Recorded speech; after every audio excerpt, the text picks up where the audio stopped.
Good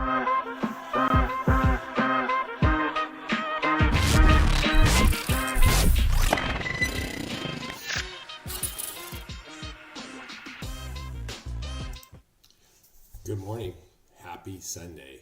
It's the final day of this 4-day Thanksgiving weekend. I hope you had a great Thanksgiving. I hope you had a fantastic weekend, and I hope you're rejuvenated and ready to make a sprint to the end of the year, which will, of course, precede a terrific 2025. Now, last week, when I was covering the power of positive thinking, I was mentioning that in the fourth quarter, I really like to read books that are full of gratitude or thanks, mindset, rejuvenation, business planning, strategy, books around how to get my mindset right and my focus perfected on launching a terrific new year. And so this week I chose a book, The 4 Agreements by Don Miguel Ruiz. And so many people love this book. And listening to a couple of podcasts, matter of fact, one was the podcast Dave Savage had with Todd Duncan, and a couple other folks, sorry about forgetting guys' names, but and they talked about this book, and it came up, and it was like the third or fourth time I've heard this book come up, and it reminded me, I first read this book in 2001, I think, and I read it quickly. It's a short book. The original book is 160 pages. It has pictures. There's not a lot of words to it. And I remember that I found it interesting when I read it, but I didn't find it life-changing. It didn't make a giant impression on me. And so whenever you read a book, it's not really only about the content in the book. It's where you are in your life, and are you ready to receive that content? You can read a book 1 year and get nothing out of it, and then read it a couple years later, and it changes your life. Or vice versa. You could be at a period in your life where you read a book, and it's deeply affecting, and then 10 years later you read and go, well, why did I like that book? It didn't make any sense. So I have mixed feelings about this book, which I am eager to share, see how you feel about it. I'll show you a cover of the book in case you haven't seen it before. The book has been published as 15 million copies, sold 15 million copies, and that's a lot. That is a lot of copies. Now, part of the sales were driven, it's been Oprah's Book of the Month or whatever, or an Oprah's Book Club twice, a decade apart. The author, Don Miguel Ruiz, has been on tons of shows like the Ellen DeGeneres Show. It was very much a pulp culture favorite for over a decade. It was on the New York Times bestselling list for over a decade. It's been translated into over 52 languages. The author's gone on to write a whole bunch of books, including The Fifth Agreement and The Mastery of Love. This book, The 4 Elements, you can get on my screen you see here. This is actually a 90-page PDF copy of the book. And if you were to Google it, you can just Google The 4 Elements PDF, and you'll see that there's a dozen PDF copies available, so you don't even need to buy the book. I will tell you, though, interestingly, that the book is a better listen on Audible than it is a read. When I read the book, it really loses my attention. And I'm going to be quite transparent. The book, especially the beginning and the end, is very airy-fairy. When I say airy-fairy, it's new age and it's conceptual, and that's just not that's not where I live. That's not my jam. My jam isn't, in the world of fuzzy feeling, I'm very not that way. I'm very concrete person in my thought. And so, when you read it, my mind wanders and going, what the heck are we talking about? But when I listened to it, it was easier to digest. And the person that reads it is, I want to say Don Coyote. I know his last name's Coyote. That guy has a great voice, and he really puts, a little flair into the book, which I liked. And so and this time I listened to the book first, and then I read it, and then I listened to it. And it's the Audible is only like 2.5 hours. And like I said, the PDF is 90 pages, and 8 of them are blank, so you can easily read it in just a couple hours. But I was listening to the book, and the first section of the book, the introduction, and then the setup chapter, which is called Domestication and the Dream Planet. But it really kind of lost my attention because the author is really putting all these pillowy, cloudy, puffy ideas. And then, but you know what? And I was talking to my wife Belinda about the book, and she likes the book too. And she was like, "Look, if he doesn't do that, you can't get the basic concepts of the book when he gets to the core philosophy or strategy. And so you have to kind of go through that to understand it." And that kind of made sense to me. So let's get to the introduction. This will be a quick review, by the way. But the main concept of this book is essentially this is the Toltec wisdom, all right? And the author is a Toltec shaman. He's also, by the way, a trained medical surgeon, but a Toltec shaman. And he's going to teach us the lessons of the Toltec, how to live like the Toltec, which is really just creating a personal guide of freedom. But more, all of it really is, and this does resonate with me, it's how to break free from limiting beliefs. Because we've certainly learned about limiting beliefs from a ton of authors. This is just another viewpoint of how to break from limiting beliefs. And to that, and that definitely resonates with me. And so here's the thing, and this is the airy-fairy part, the way that he paints the pictures. Life is shaped by societal dreams, which I'll talk about, that cloud our perception of self and truth. And what he says, everything is a dream. And what he means by a dream, it's made up. All that we know is made up. And it could be true, and it could be false. That's the main premise. If you just think everything is a lie, right?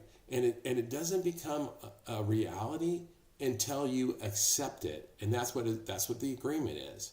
Right? So everything's a dream, which is a complete lie, and it doesn't become a reality unless I agree to accept it. And that's what the whole premise of the agreements are. And so the 4 agreements are new agreements you can make to have a different future and a better reality. That's the essence of the book right there.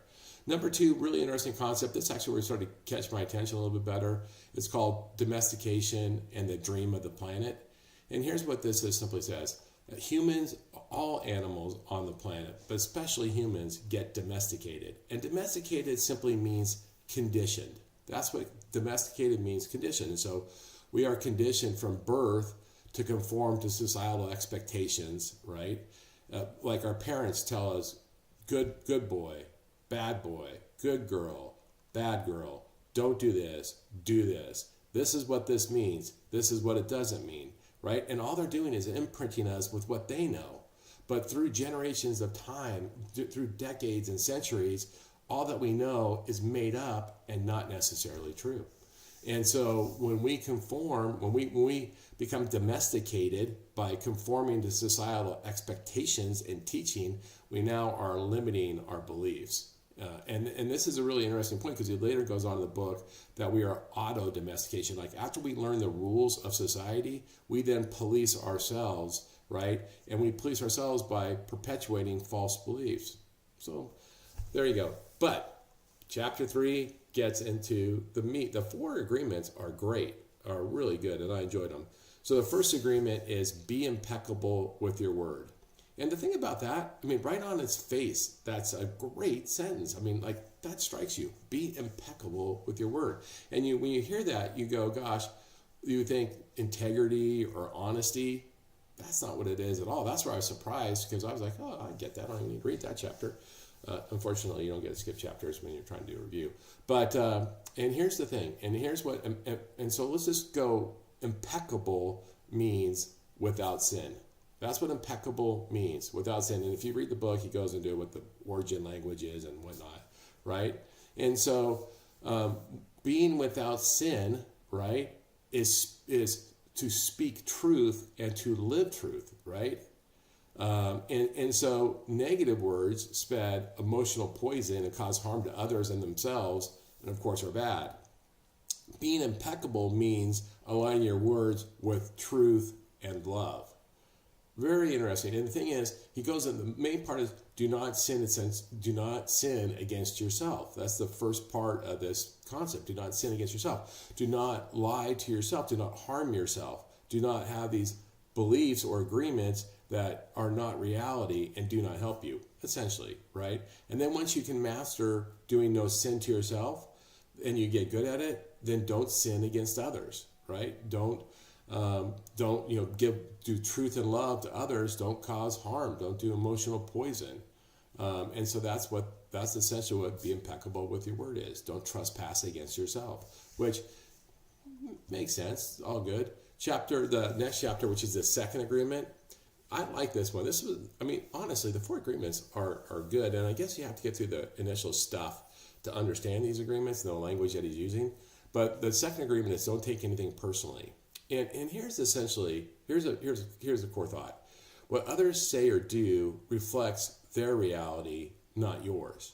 When somebody gives you an opinion, when somebody gives you a judgment, they're giving you their reality. And by the way, it's their beliefs and their agreements, which are all false. They're false to begin with, so we can't take their false beliefs, their agreements, and they project them onto us. But what they're projecting is their own self onto us, and we shouldn't take it personally.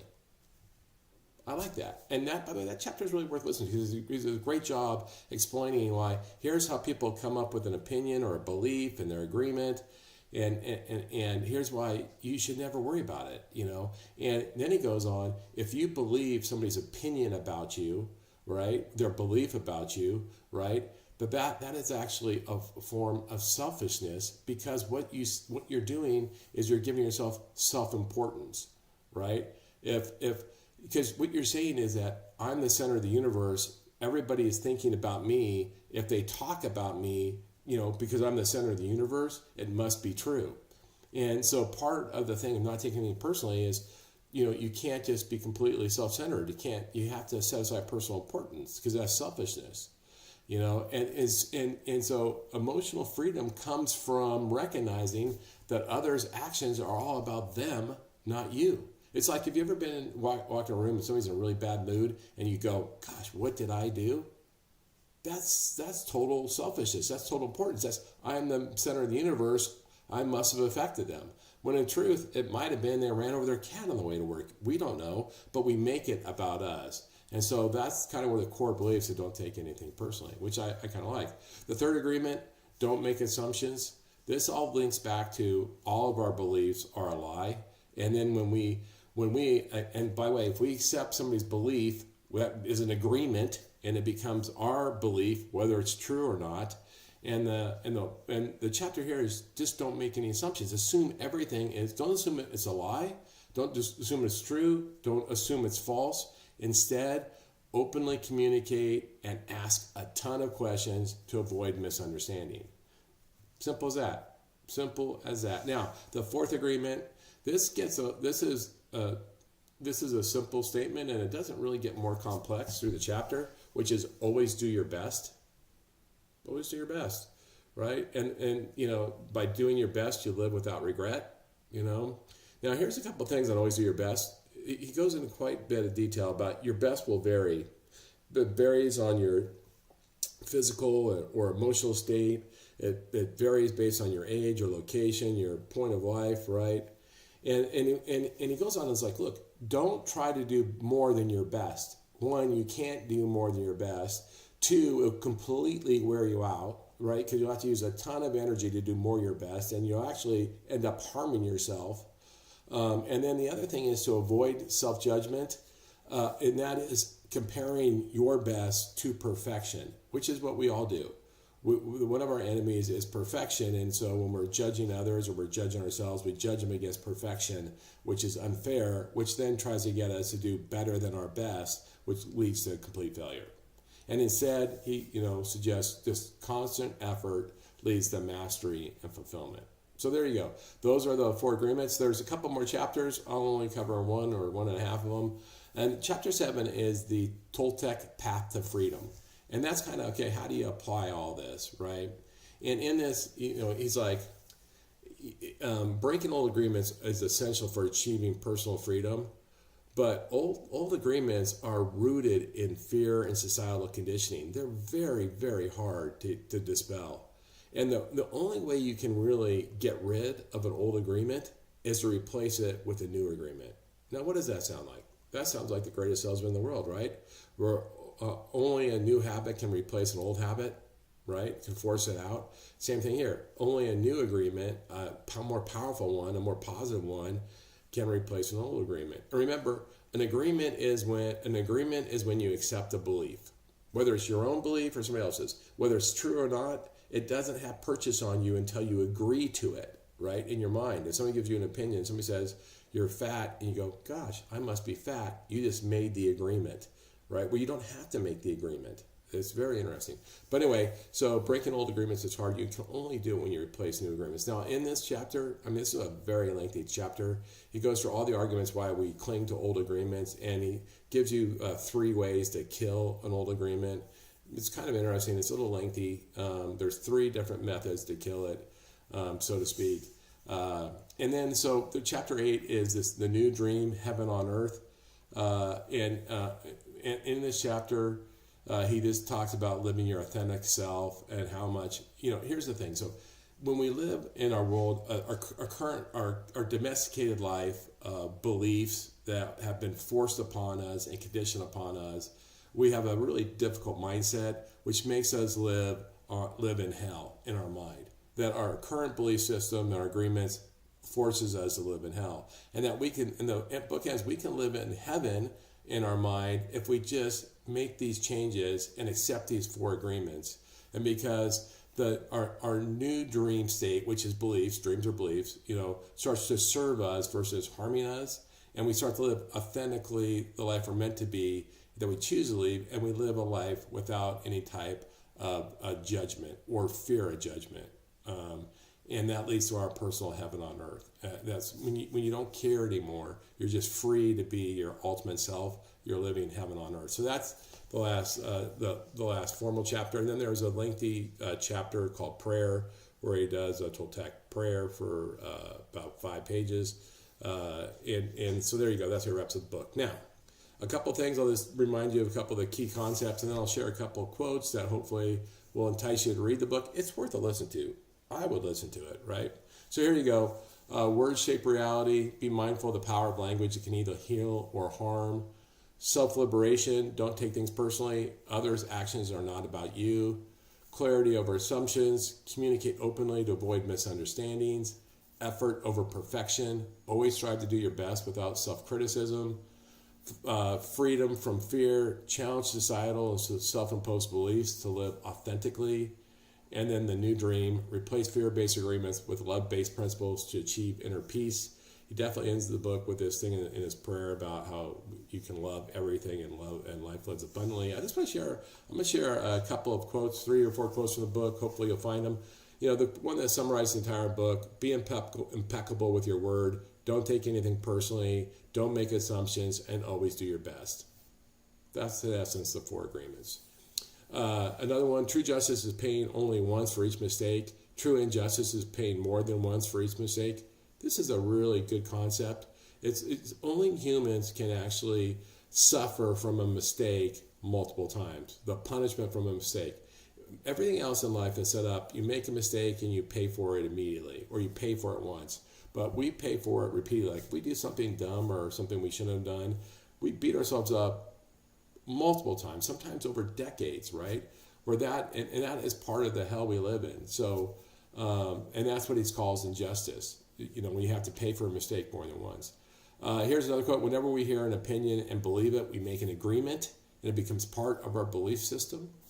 And then finally, this is an interesting thing, and this is a complicated thing. I still maybe not quite 100% grasp it. The big difference between a warrior and a victim is that the victim represses, the warrior refrains. And what this means is the victim has this budding thought and then tries to just push it out of their mind, right? They're like, no, I'm not gonna accept that thought, whether it's true or not. A warrior will go, oh, I have this thought, I understand it, but refrains from using it. Right? It refrains from bringing it out until the right moment. And that has to do with some timing. This is in the final chapter. It was an interesting concept, the warrior versus a victim. They also in there they had a soldier versus a warrior comparison. Anyway, that's the book, everybody. Easy. It's a good listen to. I recommend listening to the book. It's well worth it. You can do it in a couple workouts or on a long drive. It's harder to read. They also have I'm going to say cartoon, not cartoon. They have a picture thing of the book. I don't have that. And with that, I hope you had a great Thanksgiving weekend. Now we're almost off to the beginning of a beautiful week. I look forward to talking to you again tomorrow. Thanks for checking me out. I have to say though that if you'd like, check me out on socials. I do a lot of posting on LinkedIn. Of course, these videos on all channels. Give me your thoughts. Let me know what you like. If you have a book suggestion, shoot it to me. It's come up with a book every week. I'm part of a bunch of different subscription book clubs, so that kind of helps me. But if you have something you want me to cover,